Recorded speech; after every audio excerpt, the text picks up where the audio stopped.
성도 여러분 안녕하십니까? 저녁 시간 교회 오시는 게 쉽지 않은 시대에 살고 있는 또 우리들이지만 또 성령 하나님의 또 세밀한 음성 속에 순종하는 마음으로 또 하나님의 전에 나아오신 우리 모든 성도님들을 진심으로 환영합니다. 또 유튜브로 함께 하시는 우리 광주중앙교회 성도님 또한 환영합니다. 재본소 장로님께서 기도하신 것처럼 참 사건과 사고가 많은 시대에 우리가 살고 있습니다. 정말 한 치 앞을 예측할 수 없죠. 저도 6시 30분에 출발하면 이제 7시에 시간 맞춰 도착할 수 있겠다 생각돼서 저희 사택은 주월동에 있는데요.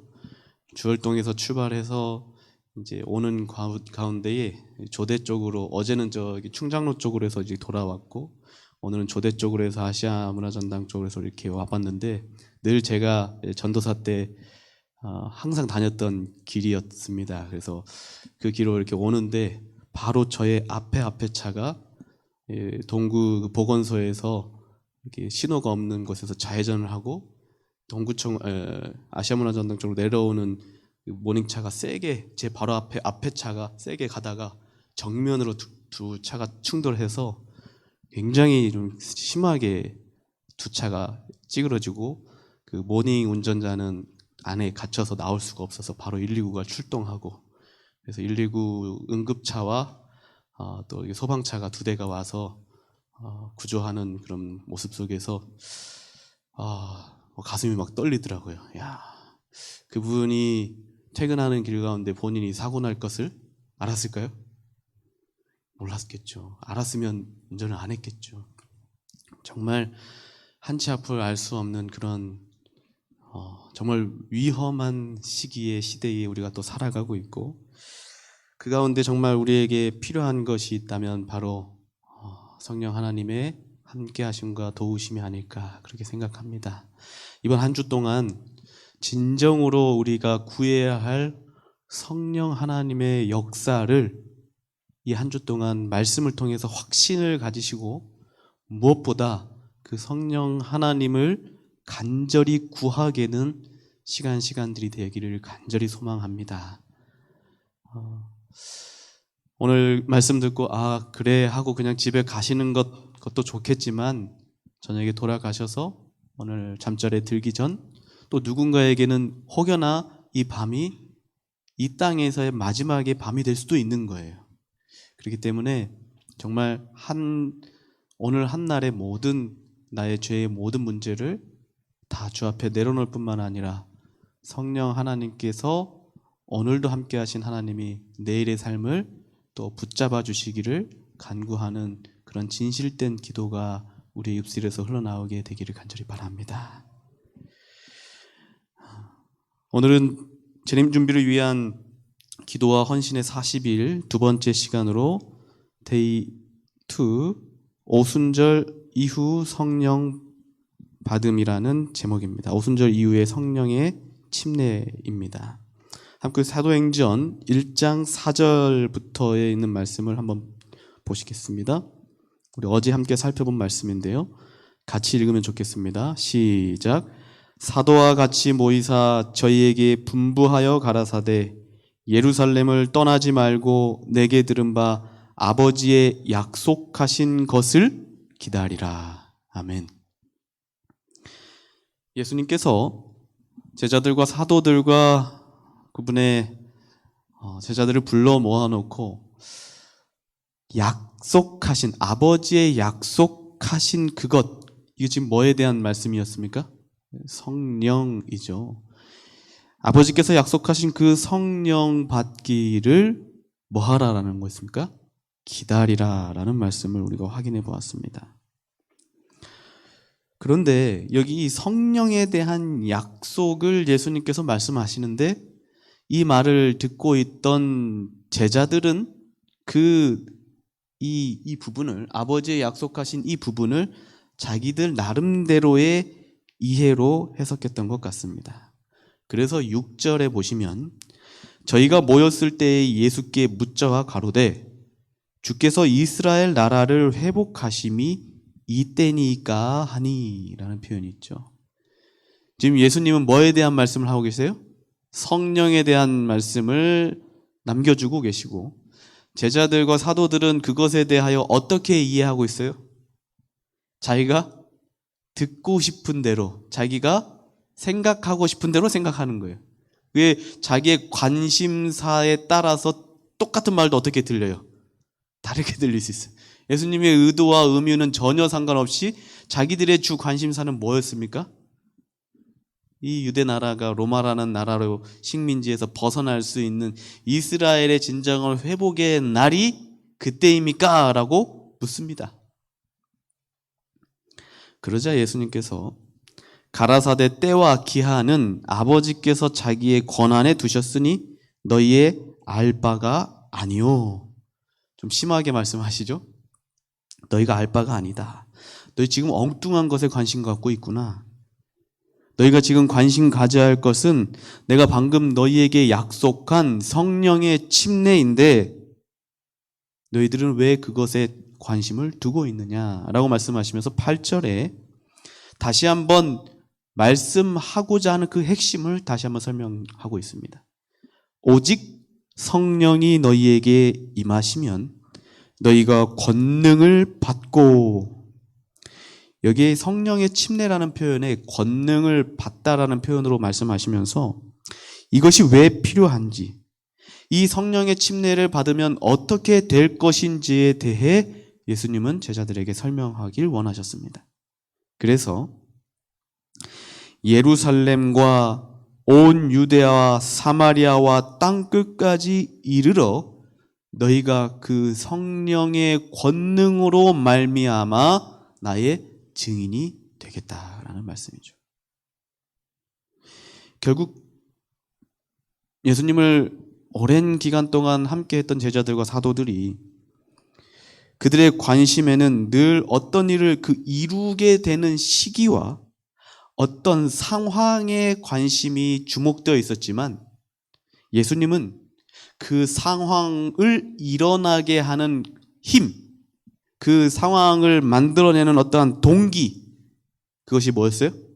성령의 침례에 대해 제자들에게 말씀하길 원하셨던 것 같습니다.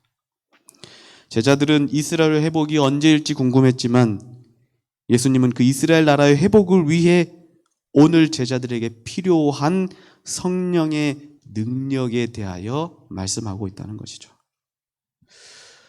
오늘 우리의 모든 신앙생활의 관심이 여러분 어디에 있습니까?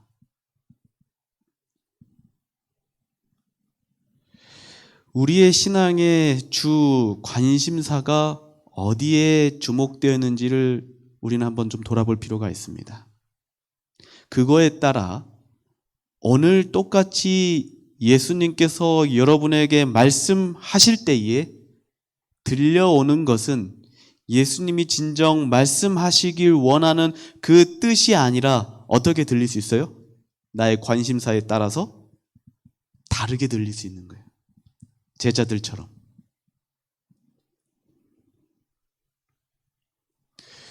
요즘 코로나를 비롯해서 여러 이 이상 기후, 그리고 지진, 화산, 전쟁, 여러 가지 사건들을 바라보면서 여러분 무엇을 생각하십니까? 예수의 재림을 바라보시죠. 근데 많은 사람들이요, 예수의 재림을 기다린다, 준비한다 말하면서도 그들의 모든 관심사와 초점이 자꾸 어디에 우리가 머물게 돼버리고 마냐면 자꾸 재림의 징조에만 우리가 관심을 갖고, 이 징조가 일어나니까 어떻게 해야 된다? 재림 준비해야 돼. 자꾸 그런, 어떻게 보면 계속 내성이 쌓여가면서 이제 나중에는 그것마저도 크게 의미가 없는 것처럼 다가올 때가 있죠. 여러분, 많은 이 요즘 코로나 시대에 교회가 문을 닫고 여러 이 방역 수칙으로 인해서 모이는 것이 어렵게 되다 보니까 성도님들이 각기 유명, 그리고 자기가 원하는 그리고 자기가 이 귀에 맞는 듣고 싶은 설교를 이제 찾기 시작하다 보니까 많은 사람들이 이 재림의 징조에 관련된 설교를 하는 목회자들의 설교를 찾아 듣고 있다라는 제가 소식을 듣고, 저도 이제 그런 내용을 들으면서 저도 이게 관심 있게 보았지만, 그것을 듣는 게 잘못된 것은 아닙니다만 우리의 신앙의 모습이 자꾸 진정 이 마지막 시대에 봐야 할 것이 무엇이고 이 징조를 통하여 우리가 무엇을 바라봐야 할지를 하나님께서는 분명히 우리에게 보여주고 계시는데 우리는 자꾸 어디에만 지금 주목하고 있냐면 징조에만 바라보고 있는 거예요. 유튜브에서 미국에서 어떤 사건이 일어났다고 하거나 이런 특별히 그 마지막 시대에 관련된 이렇게 금융 문제부터 해가지고 666 여러 가지 사건들에 대해서 귀가 쫑긋해서 그거를 여러 사람들에게, 가족들에게 카톡으로 퍼나르고, 여러분, 저는 이런 모습들을 보면서 한편으로는, 조금 과장해서 말씀드리기는, 한편으로는 사람들이 마지막 재림 신앙을 준비한다라고 말은 하면서 재림의 징조만 놓고 보면서 혹여나 카타르시스를 느끼거나 아니면 그러한 설교나 그러한 소식을 접하는 것이, 그러한 설교를 자주 듣는 것이 내가 마지막 시대의 재림의 준비를 잘 하고 있구나라고 안위하게 하는 그러한 마음을 갖고 있지는 않은가 한번 저는 생각해 보게 되었어요. 여러분은 어떠십니까? 저희 교회 안에서도 그 마지막 날 사건들에 대해 관심을 가지신 분들이 좀 있습니다. 그분들 가운데 저에게 몇 번 요청했습니다. 목사님, 우리도 저녁 예배 시간에 요한계시록을 공부하면 좋겠습니다. 그래서 제가 알겠습니다. 저도 기도하면서 잘 준비하고 제가 지금 다루고 있는 이 부분이 끝나면 그 부분은 제가 잘 참고해서 준비해 보도록 하겠습니다. 근데 제가 신학대학교를 다닐 때도 그렇고 대학원을 다닐 때도 마찬가지였지만 요한계시록에 대해 그때도 배웠던 깨달음 뿐만 아니라 이 목회를 나와서도 요한계시록을 수없이 읽고 각 시대 대대징투를 같이 함께 읽어 나가면서 제가 느끼고 제게 확신했던 것은 무엇이었냐면 요한계시록의 핵심의 기별은 마지막 날 일어날 사건이 아니에요, 여러분. 우리가 많이들 착각하죠. 계시록 공부해서 마지막 날 사건, 그게 무엇이 일어날지 그것을 아는 것이, 여러분, 그것도 물론 중요하고 필요할 수 있습니다만은 그것이 요한계시록 말씀 자체에 주어진 하나님의 핵심의 기별이 아니라는 거예요. 그래서 제가 지금 요한계시록 현재 11장까지 말씀을 다루고 있는데, 저는 이 각 장에서 나타나는, 그리고 각 교회의 모습 가운데 나타나는 예수 그리스도의 모습을 발견하면서 그것을 소개하면서 요한계시록서는 마지막 일어날 사건에 집중되어 있는 것이 아니라 말씀 가운데 살아계신 예수 그리스도를 나타내 보이시고 또 그것을 우리는 말씀 속에 뭐 하는 거예요? 확신하게 되는 것, 예수를 바라보게 하는 것이 이 요한계시록의 핵심 기별이구나 하는 것을 저는 깨닫게 되었습니다. 그래서 우리의 이 세상 역사를 주관하시는 하나님이 분명히 살아계시고 또 존재하시다고 한다면, 여러분, 우리가 주목해야 할 것, 그것은 마지막 일어날 사건에 우리의 눈이 주목되는 것이 아니라 예수님께서 우리에게 당부하셨던, 남겨진 우리에게 당부하신 그것을 우리는 주목해야 된다는 사실을 기억하셨으면 좋겠습니다. 우리가 가져야 할 진지한 고민의 주제가, 우리가 가져야 할 진정한 관심의 주제가 하나님께서 우리에게 분명히 깨닫게 하시고 또 예수님께서 우리에게 분명히 당부하셨던 성령의 충만함이라는 사실을 우리 모두가 잊지 않게 되시길 간절히 바랍니다. 예수님은 마지막 날에 초점을 맞추라는 것이 절대 아니었어요. 성령의 침례를 경험하여서 성령의 권능을 받고 뭐가 되는 거예요? 증인이 되는 것이 예수님이 우리에게 당부하신, 우리에게 바라는 모습이라는 사실이에요. 사도행전 2장 1절부터 있는 말씀 보겠습니다. 오순절 날이 이름에 저희가 다 같이 한 곳에 모였더니 호련히 하늘로부터 급하고 강한 바람 같은 소리가 있어 저희 앉은 온 집에 가득하며 불의 혀같이 갈라지는 것이 저희에게 보여 각 사람 위에 임하여 있더니 저희가 다 성령의 충만함을 받고 성령이 말하게 하심을 따라 다른 방언으로 말하기를 시작하니라. 예수님께서 약속하신 그 성령의 충만함을 오순절 다락방에 모여 있었던 그 제자들이, 그 사람들이 경험했어요, 못했어요? 경험했습니다. 이것은 무엇을 의미하냐면 지금 이 시대에도 동일하게 우리에게 성령의 충만함을, 성령의 침례를, 성령이 함께 하심을 구하는 간절한 마음이 있다면 그 태초에 함께 하셨던 성령께서, 2000년 전에 함께 하신 성령께서 지금 이 시간 동일하게 여러분의 마음 가운데 함께 하시겠다는 약속입니까? 아멘. 이 사실을 우리가 믿었으면 좋겠어요. 우리 교재를 한번 보시겠습니다. 교재에 그래서 이렇게 기록하고 있습니다. 성령의 침례는 오직 오순절을 맞이한 제자들만을 위한 것이 아니었습니다. 이 경험은 오순절 이후 모든 그리스도인을 위하여 있었던 것이며 지금도 이 경험은 여전히 진행 중입니다.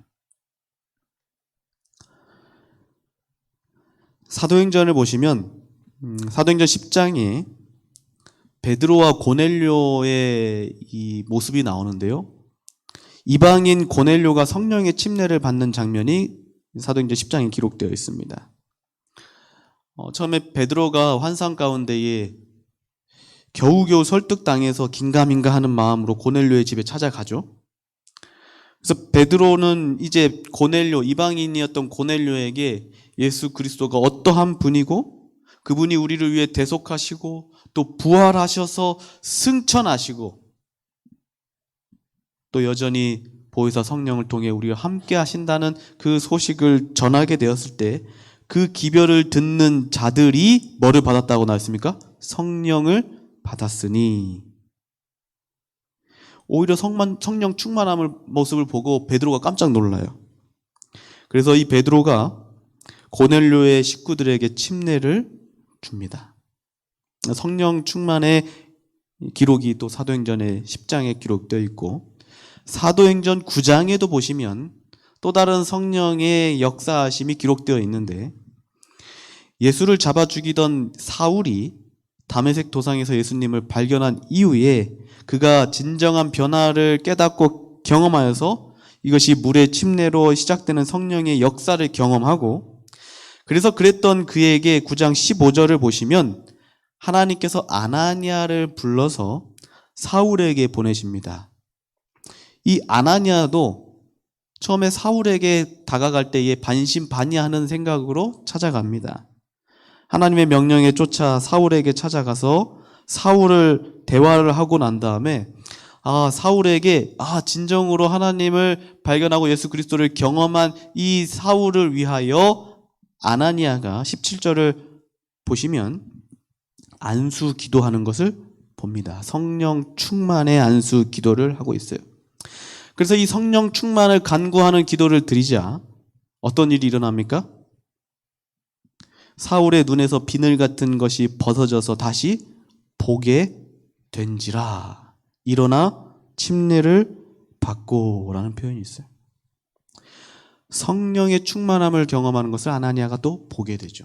사도행전 9장에서도 사도행전 10장에서도 성령의 충만함이 계속해서 지금 모아지고 있는 거예요.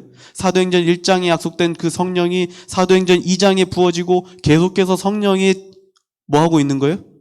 역사하시고 각 사람에게 임하고 있는 것이 지금 사도행전의 기록입니다.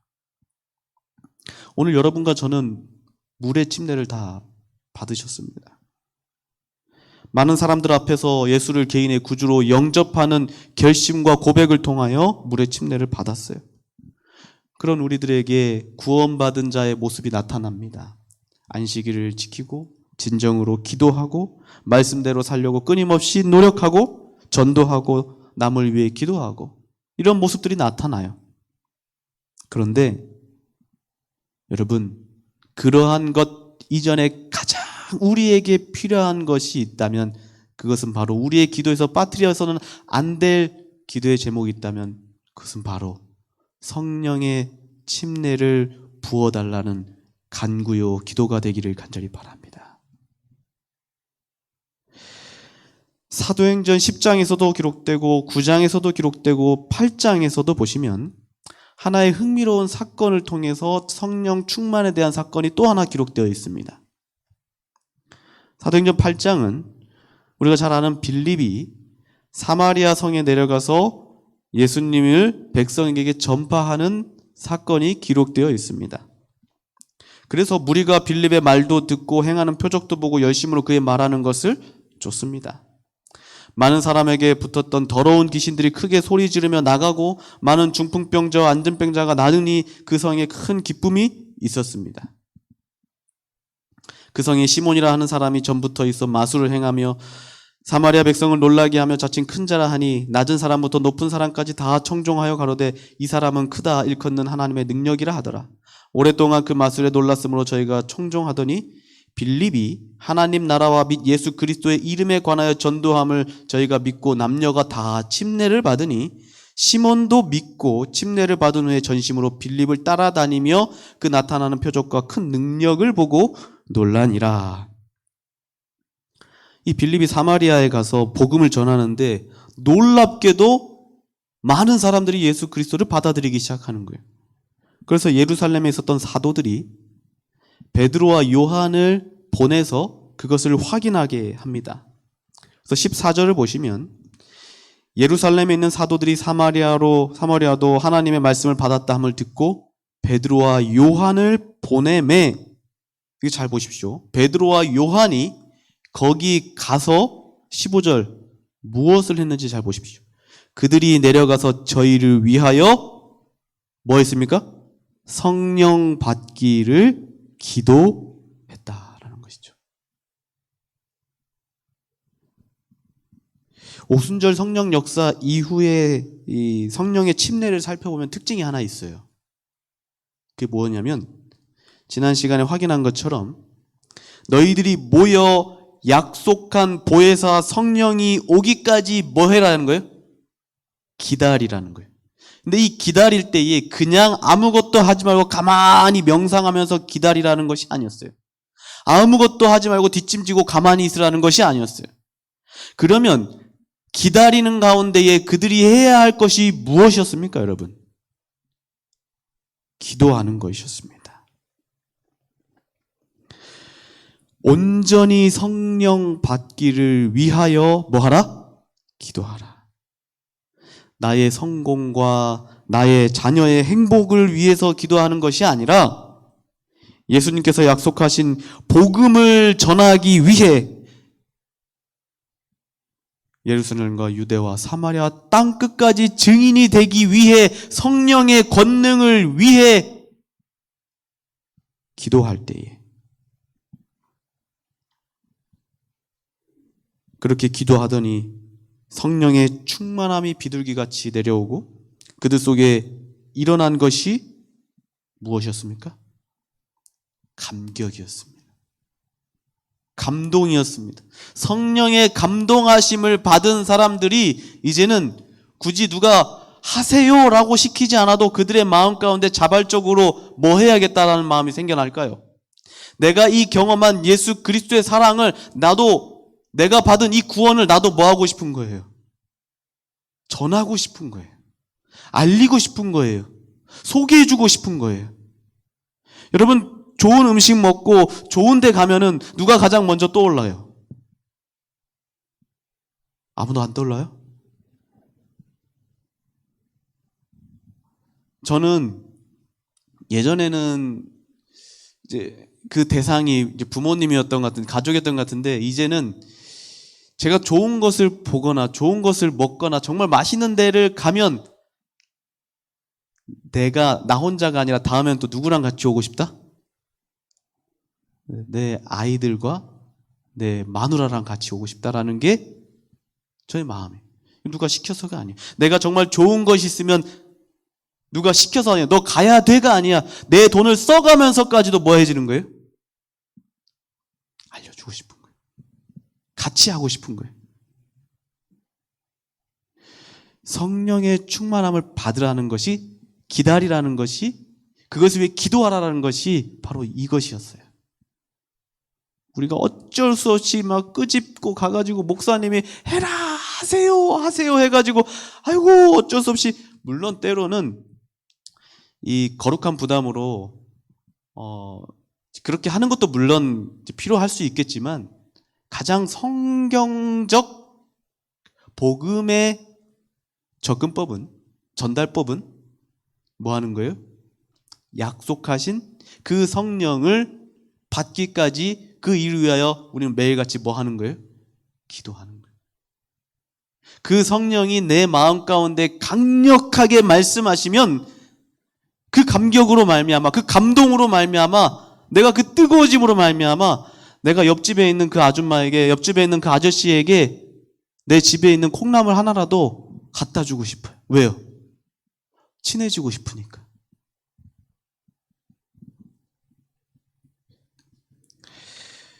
여기 계신 우리 모든 성도님들이 성령의 침례를 경험하기 위하여 무조건 가만히 앉아 기다리는 것이 아니라 성령의 침례를 간구하시고 기도하는 자가 되기를 간절히 바랍니다. 같이 따라 읽겠습니다. 성령의 침례는, 우리 중학교 목소리가 이거밖에 안 됩니까? 네. 여기 계신 분들 좀 큰 목소리로 고백하는 거예요, 여러분. 여기 교회에 와서 저는 그렇게 생각하거든요. 예배당에 와서 유일하게 내 마음을 표현하는 시간이 있다면, 첫 번째는 찬미 시간이고, 두 번째는 기도도 요즘은 뭐 대표 기도 하잖아요. 거의 대부분. 찬미와 아멘이에요. 맞습니까? 그래서 이 교회가 아멘이 죽으면 안 돼요. 아멘이 살아있어야 내 신앙이, 나도 그렇게 되고 싶습니다. 목사님의 그 생각이 아니라, 아니 저도 그 목사님의 말씀을 받고, 하나님께서 주시는 그 말씀을 받고 저도 그렇게 되고 싶습니다. 저도 그렇게 되길 원합니다. 도와주십시오 하는 고백이 뭐예요? 아멘이에요. 그래서 우리가 이런 것을 함께 읽고 아멘으로 화답해야 될 때 큰 목소리로 여러분의 마음을 용기 있게 표현하면 좋겠습니다. 얼마나 좋습니까? 생동감 있게 교회가 살아있는 것 같지 않습니까? 한번 같이 읽어볼까요? 성령의 침례는, 시작. 성령의 침례는 기도하는 자에게 임한다. 아멘. 오순절 다락방에 있었던 사람들이 그냥 가만히 있었던 게 아니었어요. 그곳에서 성령의 침례를 위하여 간절히 간구했음을 우리는 기억하셔야 해요.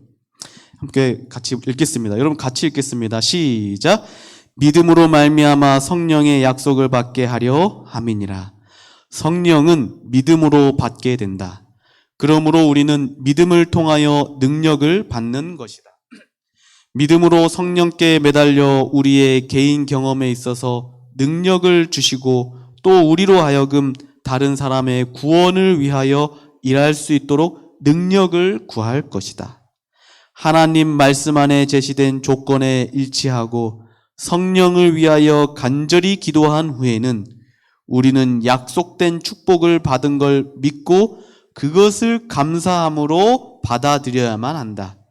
이것만이 우리가 성령의 충만함을 받을 수 있는 유일의 방법이다. 아멘. 이 말씀 참 좋죠. 이 말씀에 여러분 확신을 가지십니까? 성령의 충만함을 받을 수 있는 유일한 비결은 무엇이다라는 거예요? 간절히 성령을 위하여 기도한 후에 우리는 약속된 축복을 받은 것으로 믿고 그것을 감사함으로 받아들이는 것. 그래서 아무것도 염려하지 말고 오직 너희 구할 것을 감사함으로 하나님께 아뢰라. 빌립보서 4장의 말씀이 이 똑같은 핵심의 말씀이에요. 우리가 성령을 간절히 구하는 하루의 시작을 할 때에 순간순간마다 그 성령 하나님, 제가 어떠한 선택을 해야 할지 하나님 도와주십시오. 나의 경험과 나의 노하우와 나의 어떠한 지식을 의지하는 것이 아니라 내가 하는 모든 판단과 선택 앞에 서서 성령 하나님, 제가 이 일을 어떻게 하면 좋을까요? 마음 가운데에 진실된 진정한 간구와 기도가 우리의 마음속에서 시작되어지길 간절히 바랍니다. 오늘 왜 나는 성령 충만한 사람이 되지 못하는가? 왜 나에게 내 주변에 있는 사람들을 복음으로 인도하지 못하고 있는가? 우리가 뭐 하지 않고 있어요? 성령을 구하지 않고 있기 때문에. 우리가 지금까지 했던 모든 기도의 대부분을 보십시오. 뭘 위해 기도합니까? 하나님, 제 자녀가 지금 멀리 떨어져 살고 있지만 그 자녀를 하나님 눈동자처럼 지켜주시고, 이 자녀가 성공하게 해주시고, 이 자녀가 좋은 남편을, 좋은 여자를 만나서 좋은 가정을 이루고, 내 손주들이 건강하게 행복하게 지낼 수 있도록 도와주십시오. 이런 기도를 많이 하시죠. 마치 요술램프의 지니의 요술램프에게 비는 것처럼 우리가 그러한 간구의 요청의 기도를 많이 하고 있는 줄 압니다. 저도 그렇고요. 그런데 우리의 기도의 가장 첫째, 아니 가장 중심에 있는 기도가 무엇이 되어야겠습니까? 이제는 오늘 돌아가셔서도 그렇고 내일 아침 하루를 또 시작할 때에 우리의 기도가, 하나님, 성령 하나님, 오늘 저에게 말씀하여 주시고 제가 그 성령 하나님의 음성에 귀 기울일 수 있도록 도와주십시오. 성령 하나님을 간구하는 그 간절한 기도가 우리의 기도가 되기를 간절히 바랍니다.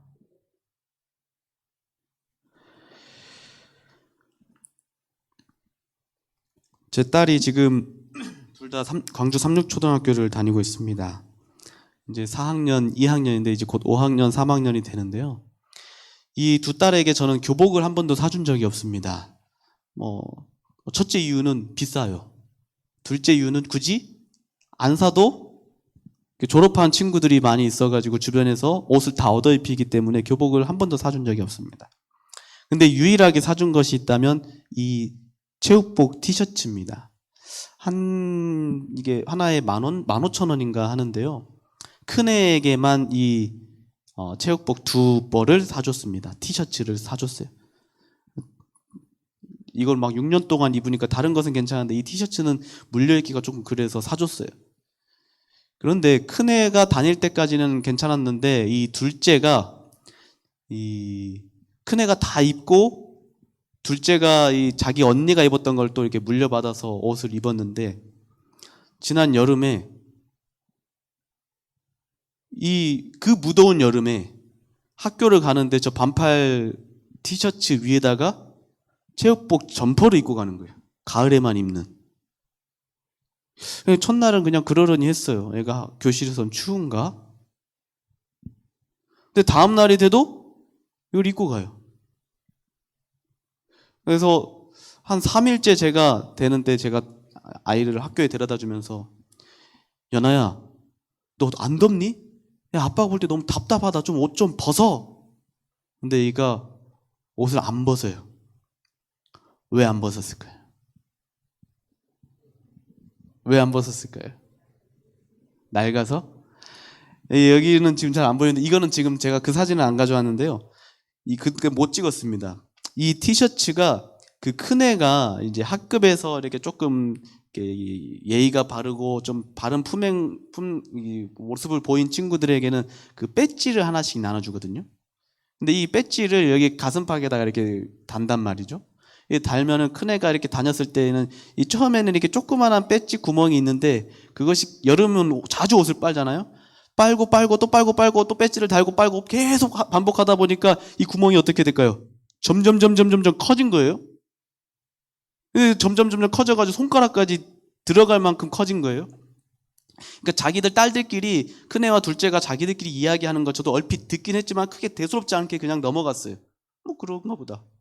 근데 제가 끝까지 안 벗으려는 둘째에게 왜 안 벗으려는 거야? 이유 좀 얘기해줘 아빠한테. 그랬더니, 아빠, 저 티셔츠 사주시면 안 돼요. 누가 보면 진짜 못된 아빠 같죠. 뭐 그런 아빠는 아닌데 이 아이가 왜 그런지 모르겠는데 굉장히 미안해하면서 아빠 저 티셔츠 사주면 안 돼요, 그런 거예요. 제가 은연중에 교복 사는 건 낭비다라고 이렇게 얘기를 했나 봅니다. 그러니까 아이가 그 얘기를 딱 듣는데 왜 그러니? 했더니 아이가 아빠 나 창피해서 티셔츠만 못 입겠어요. 그러는 거예요. 그 얘기를 들었을 때 저의 마음이 어땠을까요? 우리 장로님 뭐라고 얘기했을까요? 제가 배부른 소리 하고 있네. 나 때는 말이야 티셔츠 이런 거 귀해가지고 이거를 그냥 맨날 며칠도 입었어 라고 말했을까요? 웃으신 분들은 그랬을 거라고 생각하셔서 웃으셨는지 모르겠지만 그러진 않았어요. 그 말을 듣는데 제가 뭔가 한 대 팍 맞는 느낌이었어요. 저를 위해서는 뭐 3만 원짜리, 5만 원짜리 뭐 이런 것도 뭐 사기도 하고 뭐 대수롭지 않게 쓰는데 내 딸 아이가 그 찢어진 티셔츠 때문에 부끄러워가지고 그 더운 여름에도 점퍼를 입고 다녔는데 그 얘기를 듣자마자 제가 미안하다 연아야. 아빠가 듣긴 들었는데 거기가 너희가 그렇게까지 원하는지 간절한지 몰랐어. 그래서 제가 그날 성경 공부가 없는데도 불구하고 제가 합회에 가가지고 9시에 서회에서 2층 서회에서 티셔츠를 파는데 제가 바로 아이 데려다 주자마자 바로 제가 서회로 갔습니다. 왜요? 뭐 하려고요? 티셔츠 사주려고. 그래서 문 열자마자 바로 어떻게 했을까요? 바로 들어갔어요. 바로 들어가서 바로 사서 몇 개 샀을까요? 한 3개, 4개 사면 좋겠는데 아직까지는 지갑에 여유가 없어서 2개 샀습니다. 2개 딱 집어와가지고 집에 와가지고 행복했어요. 왜요? 이 아이가 학교 끝나고 좋아할 모습 생각하니까 식탁 위에다가 딱 2벌을 올려놨어요. 아니나 다를까 돌아왔을 때 이 아이가 어땠을까요? 환호성을 질렀어요. 지금 여러분 30살, 40살 된 아이들한테 티셔츠 2장 사준다고 이렇게 좋아하지 않잖아요. 근데 제 딸은 너무 좋아해요. 너무 행복했어요. 근데 제가 왜 이 말씀을 드리냐? 왜 이 말씀을 드리냐면 예수님께서 이런 말씀을 하셨어요. 너희가 악할지라도 좋은 것을 자식에게 줄 줄 알거든. 하물며 너희 천부께서 구하는 자에게 뭘 주시지 않겠느냐? 성령을 주시지 않겠느냐. 아멘입니까?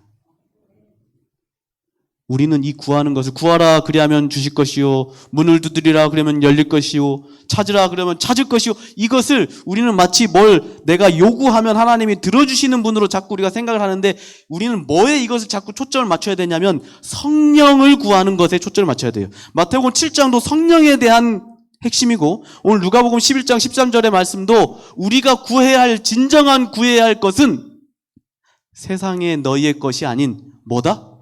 성령을 구해야 할 줄을 왜 너희가 알지 못하느냐라는 거예요. 사랑하는 우리 광주중앙교회 성도 여러분, 우리에게 약속하신 또 다른 보혜사 성령을 우리에게 부어주시기를 약속하셨습니다. 그 약속을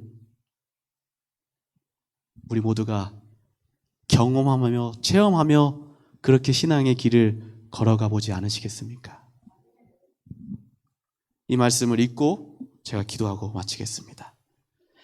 이것이 기도가 우리가 능력을 받을 수 있는 방편임에도 불구하고 왜 우리는 성령의 선물을 열망하고 애타하지 않는가?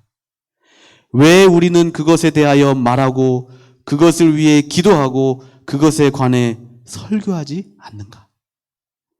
주께서는 부모가 자식에게 좋은 선물을 주기를 원하는 것보다 당신을 섬기는 자들에게 뭐를 주기를 원하세요? 성령을 주시기를 더 원하고 계신다. 우리 빨간색 부분만 같이 한번 읽어볼까요? 확신을 가지시고 이 말씀을 붙잡으시면서 한번 같이 여러분 큰 목소리로 고백하겠습니다. 시작! 주께서는 부모가 자식에게 좋은 선물을 주기를 원하는 것보다 당신을 섬기는 자들에게 성령을 주시기를 더 원하고 계신다. 아멘. 이 시간 우리 주께서 여러분에게 진정으로 주기 원하시는 그것은 돈도 명예도 혹 건강도 아니에요. 우리에게 진정으로 부어주길 또 나누어주길 원하는 것은 예수님께서 약속하신 또 다른 보혜사 성령의 침례임을 기억하시면서, 여러분 참 아름다운 표현입니다. 오직 성령의 충만을 받으라. 우리 2023년 우리의 삶의 목적과 표어가 오직 나의 삶에, 우리의 가정에, 나의 공동체에 성령을 구하는 기도가 첫째가 되는 삶이 되기를 간절히 바라며 오늘 말씀을 드리겠습니다. 함께 기도하겠습니다.